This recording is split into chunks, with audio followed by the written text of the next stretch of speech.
Poselství lidem celého světa, drahé duše. Ve světě, kde hluk přehlušuje ticho srdce, kde se zloba stala zvykem a nenávist každodenností, jsme zapomněli na to nejdůležitější. Na vnitřní světlo, které má každý z nás. Žijeme obklopení jedem, který nejenže se šíří kolem nás, ale pomalu ničí i nás samotné. Proč je tolik zlosti?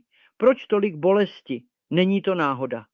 Je to důsledek toho, že jsme se odvrátili od milosti, laskavosti a soucitu. Přestali jsme v druhých vidět člověka.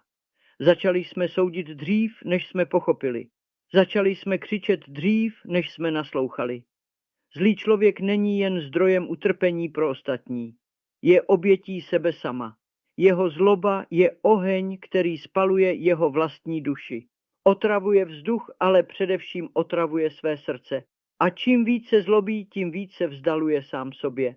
Ale existuje cesta, existuje ticho, ve kterém lze zaslechnout hlas svědomí. Existuje laskavost, která nepotřebuje slova. Existuje milost, která nevyžaduje důkazy. Prostě je jako ranní světlo, jako dech, jako pohled dítěte. Pokud se každý z nás alespoň na chvíli zastaví, nahlédne do sebe a zeptá se, co přináším tomuto světu, pak začne uzdravení. Ne globální, ne okamžité, ale skutečné. Protože svět se nemění hlasitými slovy, ale tichými činy.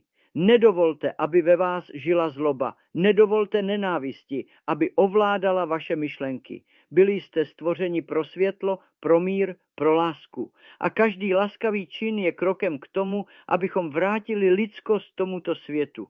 S láskou a nadějí váš Pajsí,